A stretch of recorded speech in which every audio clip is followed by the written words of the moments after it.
En manchette aujourd'hui, des médecins de la région dénoncent l'attitude du gouvernement et le nouveau plan de Hockey Québec ne passe pas. Voici vos nouvelles TVA.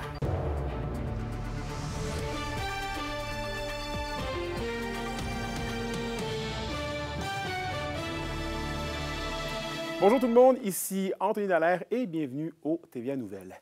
On débute le bulletin en politique provinciale puisque le Parti libéral du Québec a talonné le gouvernement Legault à l'Assemblée nationale hier à propos d'une lettre écrite par des médecins de la région exprimant leur inquiétude face à la loi 2. La chef de l'opposition officielle, Marois Risky, a dénoncé durant la période de questions qu'un groupe de médecins de la SAR et d'Amos craint une rupture de service en raison de cette loi spéciale qui réforme la rémunération des médecins. La lettre avait été déposée au bureau du gouvernement Legault la semaine dernière. On écoute un échange entre la chef de l'opposition et le premier ministre François Legault. Amos, 6 novembre. Nous, médecins d'Amos et la SAR, nous vous écrivons avec une profonde inquiétude pour l'avenir des soins dans notre région. La loi 2, telle qu'adoptée, ne représente pas seulement un changement administratif. Elle réduit l'accès aux soins et en diminue la qualité. Elle fragilise nos services. Des patients contraints de parcourir des centaines de kilomètres pour recevoir les soins.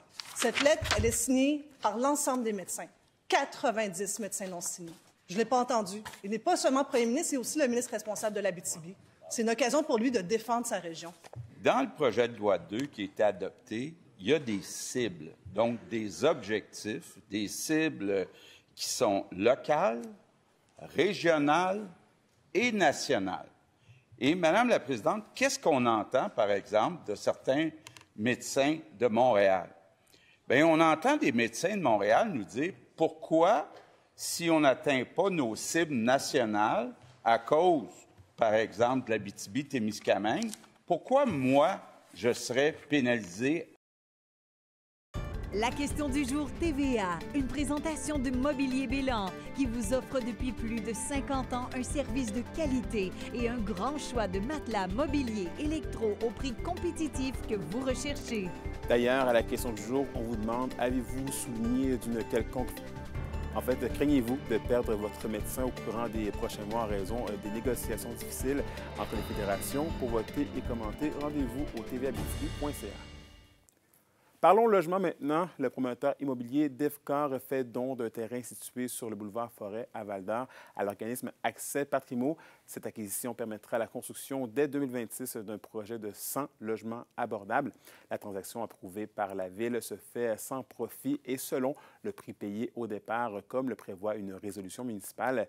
Accès Patrimo s'engage à respecter les conditions imposées et à collaborer avec la Ville pour accélérer la création de logements abordables. Et on poursuit en économie puisque le gouvernement du Québec a annoncé sa vision économique pour la province. Il priorisera désormais 2 secteurs qui touchent la région. Un reportage d'Olivier Morin.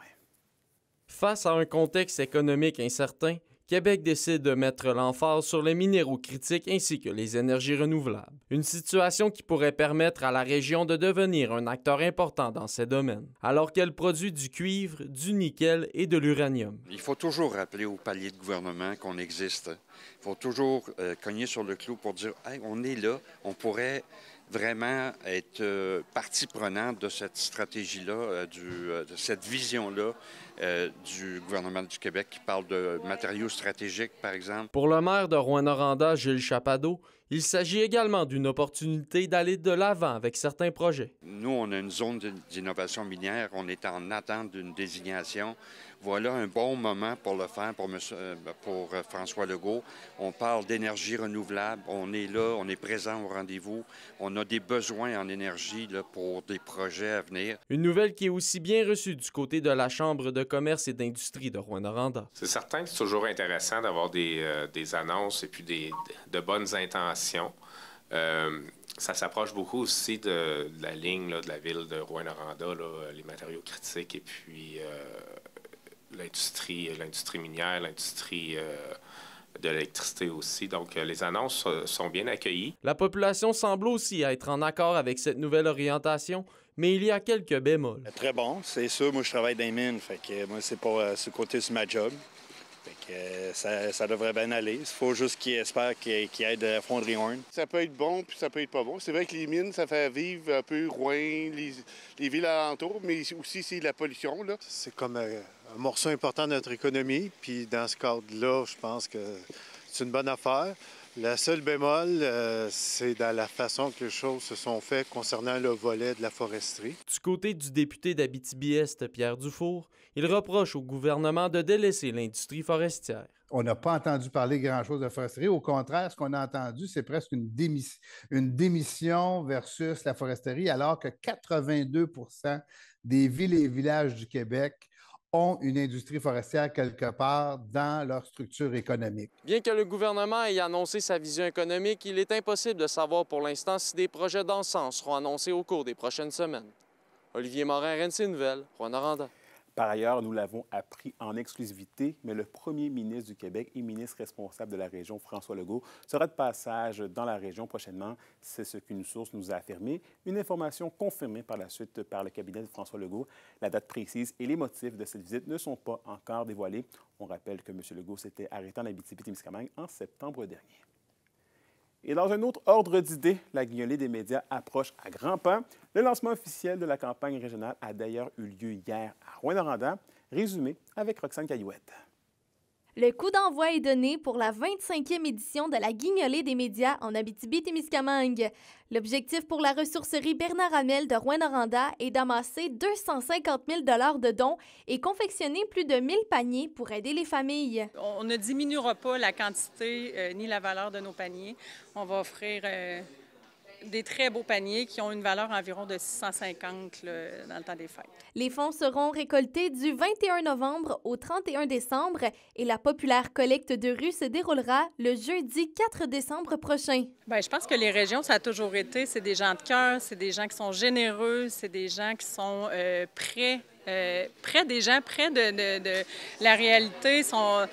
C'est différent des grandes villes, puis ça parle beaucoup lors de la journée de la guignolée. Fait qu'on est très, très heureux et chanceux d'avoir autant de générosité dans notre belle région. La campagne 2025 est chapeautée pour une deuxième année par le porte-parole Guillaume Laroche. Manger à sa faim, c'est pas un bonheur, c'est un besoin. Et ça tombe bien si vous pouvez, c'est le moment de contribuer. C'est la guignolée, allez-y, donnez. Plusieurs partenaires offrent un coup de main, dont le directeur du Maxi d'Amos, Danny Pinard, pour qui l'implication est essentielle. Je dirais, pour nous impliquer à chaque année depuis 16 ans, c'est un plaisir. C'est nourrir les gens au quotidien qui fait qu'on peut s'impliquer comme à chaque année. Et chaque année, grâce à la guignolée des médias, c'est des centaines de familles qui auront à manger pour le temps des fêtes. Plus que jamais, la solidarité des gens de la région, des gens de notre ville. Moi, j'ai vraiment l'intention de m'impliquer cette année. Ma première fois comme maire de Rouyn-Noranda, mais je voudrais être au rendez-vous. Et encore plus cette année parce que les besoins sont grandissants, puis ça a été exprimé lors du point de presse. Les dons alimentaires et d'hygiène personnelle sont également acceptés directement dans les banques alimentaires de la région. Roxane Caillouette, RNC Nouvelles, Rouyn-Noranda. La nouvelle entourant la réduction du nombre d'équipes dans la Ligue M18-3A suscite de vives inquiétudes chez les forestiers d'Amos. On vous donne tous les détails au retour.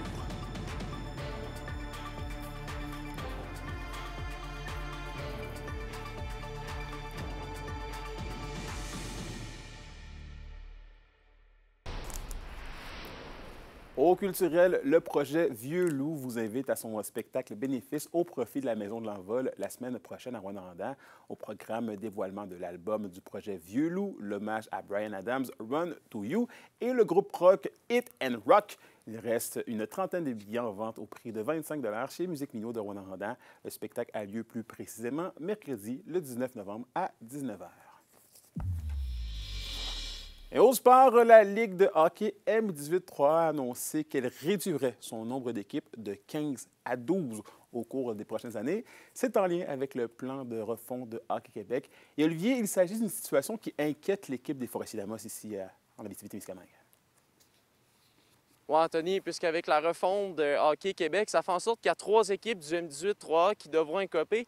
Et on craint que ce soit celles qui sont situées dans les régions éloignées qui payent le prix, puisque ce qu'on veut du côté d'Hockey Québec, bien, c'est de miser sur le développement, mais en le centralisant dans les grands centres. Et on va également créer une nouvelle ligue pour les joueurs de 14-15 ans, les meilleurs au Québec, là, qui va réunir à peu près 200 joueurs, mais qui sera uniquement concentrée dans les grands centres et non pas dans les petites régions comme ici.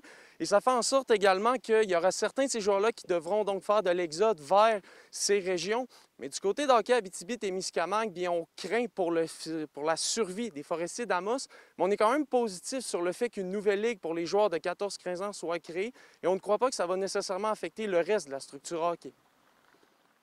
Exactement. Pour le M18, on n'a pas encore les paramètres là, qu'ils vont utiliser au niveau de la sélection. Évidemment, on est inquiet pour le M18 parce qu'on est au bout de la carte. Hein. Fait que ça, on le sait. Là. Donc, effectivement, oui, on est un peu inquiet, mais on va attendre de voir ça va être quoi les critères de sélection. Ce nouveau programme-là, justement, qui est un programme d'excellence, c'est qu'en fait, c'est pas une question de perdre des joueurs, c'est une question de permettre à des joueurs d'accéder à l'excellence. Donc, si on a des joueurs qui réussissent à percer dans ce programme-là, en fait, c'est une bonne nouvelle pour nous parce qu'on va avoir des joueurs qui vont vraiment faire partie de l'excellence au Québec. Et en parallèle, bien, nos programmes Forestier M15 et Citadelle, eux aussi vont continuer là, à contribuer là, à nos ligues d'élite là, en région. En terminant, Anthony, je vais m'entretenir avec l'un des dirigeants des Forestiers d'Amos cet après-midi pour faire le point sur la situation. Je reviens avec plus de détails dans le cadre de mon reportage de ce soir. Parfait, merci beaucoup, Olivier. Et parlons course maintenant. Léane Barry est nommée recrue de l'année dans le U-Sport Canada, celle qui a couru dans l'équipe de cross-country du Cégep de l'Abitibi-Témiscamingue au courant des dernières années, évolue maintenant pour le Rouge et Or de l'Université Laval. Léane Barry avait aussi participé cet été aux Jeux du Canada présentés à Saint-Jean de Terre-Neuve et Labrador. La Rouyn-Noranda avait d'ailleurs terminé sur la 3e marche du podium dans l'épreuve de 5000 mètres. Pour une nouvelle importante à nous communiquer, contactez-nous, nouvelles au pluriel, @rncmedia.ca, par téléphone au 1-866-463-4636 et notre site web tvaabitibi.ca.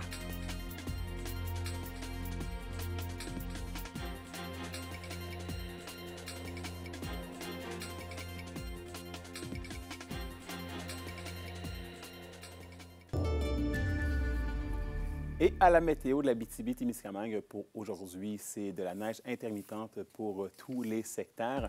Les maximums oscilleront entre 1 et 2 degrés Celsius. Pour ce soir et cette nuit, c'est toujours de la neige intermittente qui devrait toutefois cesser au courant de la nuit. Au niveau des températures, des minimums de -2 sont à prévoir. Et voilà, c'est tout pour nous ce midi. Merci d'avoir été des nôtres. On se retrouve au TVA 18h pour la suite des choses. D'ici là, prenez soin de vous.